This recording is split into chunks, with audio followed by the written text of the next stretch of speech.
সরকারি পরিত্যক্ত জায়গায় একটি দোকান তুলে ভাড়া দিয়ে সেই টাকা নিজে খাওয়া বা দান করা যাবে কিনা?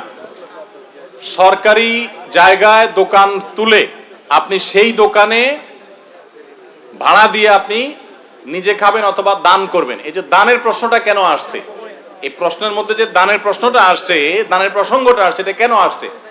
সাধারণত আমরা অনেকে অবৈধভাবে 2 নম্বর পথে উপার্জন করলে মনে করি দান টান করলে বোধহয় এটা কাটাকাটি হয়ে যায়, এরকম একটা থিঙ্কিং আমাদের অনেকের মধ্যে আছে।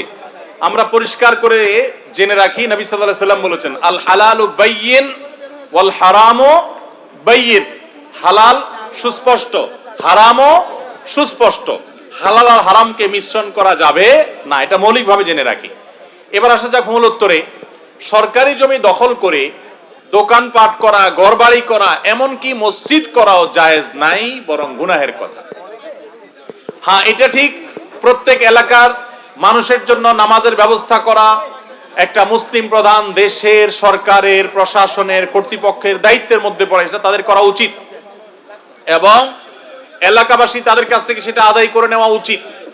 কিন্তু সরকারি জায়গা দখল করার জন্য কৌশল করে আপনি যদি সেখানে একটা মসজিদ তুলে দেন, তাহলে সেটা কিন্তু ন্যায্য হবে না, সেটা কিন্তু কি হবে? অন্যায্য হবে এবং গুনাহ হবে। সরকারি জায়গা দখল করে সেখানে দোকানপাট করে সেই টাকা ভাড়া দিয়ে সেই টাকা ভোগ করা কিংবা দান করা জায়েজ হবে কিনা? উত্তর হলো না, ভোগ করাও জায়েজ নাই, দান করাও জায়েজ নাই। কারণ জায়গার মালিক যদি আরেকজন হয়, আপনি সেখানে কলে কৌশলে গায়ের জোর খাটিয়ে বিভিন্ন রকমের দুর্নীতির মাধ্যমে সেটা দখল করে যদি আপনি উপার্জন করেন, সে উপার্জনটা হারাম উপার্জন।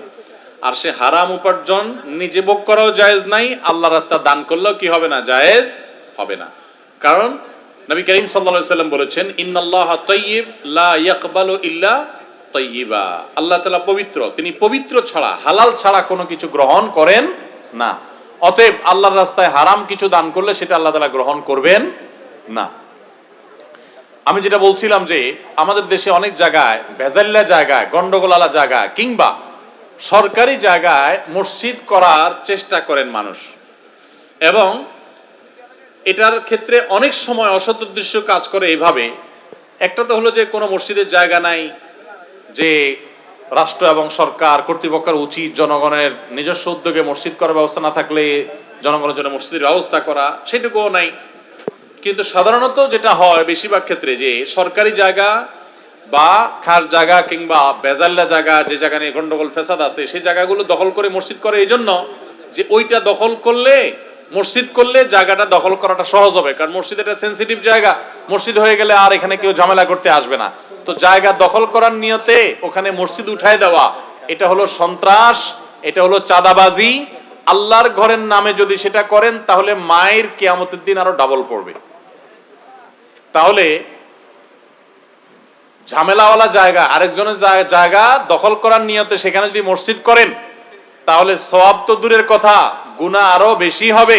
কারণ আপনি আল্লাহর ঘরকে তখন আসামির কাঠগড়ায় দাঁড় করিয়েছেন। অনেক আলেমের মতে এরকম জায়গায় নামাজ পড়লে নামাজই হবে না, যদি বিশুদ্ধ মত অনুযায়ী নামাজ হয়ে যাবে, কিন্তু অনেকের মতে নামাজ হবে না, এরকম জটিলতা। এই জন্য কারোর জায়গা দখল করে, সরকারি হোক আর বেসরকারি হোক, সেখানে কোনো ভালো কাজ করলেও সেটার সওয়াব হবে।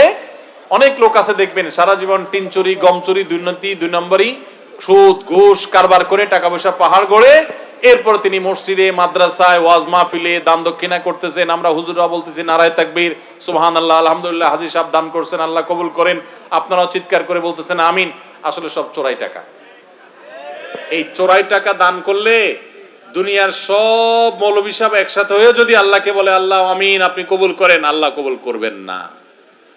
আর যদি হালাল টাকা দান করেন, চুপে চাপে 10, 20, 50 টাকা, কষ্টের কামানো টাকা, হালাল টাকা, তো মৌলবী সাহেব আমিন আমিন না বললেও আল্লাহ কবুল করবেন ইনশাআল্লাহ।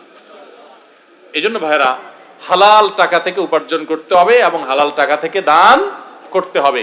অবৈধ জায়গায় বা আরেকজনের মালিকানাধীন জায়গায় হোক, সেটা সরকারি জায়গা দখল করে সেখানে এই সমস্ত তৈরি করা যাবে।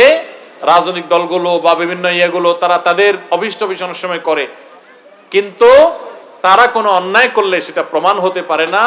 আল্লাহর ঘর মসজিদ হতে হবে নিষ্কণ্টক জায়গায়, ফ্রেশ জায়গায়, নির্ভেজাল জায়গায়। কারোর জায়গায় মসজিদ করলে সেটা গুনাহ হবে, জায়েজ হবে না। আর ওখানে দান করে মসজিদ আপনার দোকান করে ওই টাকা দান করলে সেটা কি হবে না, হালাল হবে না। ওই টাকা আপনার সরকারি জায়গা দখল করে দোকান করে সেই টাকা থেকে কিছু খাইলেন, কিছু দান করলেন, যে দান করলে যদি আল্লাহ চুরিটা মাফ করে দেয়, এটা যদি করেন, এটা যদি হালাল হয়, তাহলে ওই যে আরেকজনের গরু চুরি করে কোরবানি করলেও সেটা হালাল হবে। বুঝেন নাই? গরু আরেকজনের চুরি করে আনছেন, এনে কি করছেন, কোরবানি করছেন, করে আল্লাহরে বলতেছেন, আল্লাহ আমি চুরি করে এনে তো অন্য কিছু করি না, আমি কোরবানি করে তোমার সন্তুষ্টি কামনা করছি। অতএব চুরি আর কোরবানি কাটাকাটি, মাঝখান থেকে গোস্ত খাওয়া হালাল। এরকম কোন যোগ বিয়োগ করার সুযোগ নাই।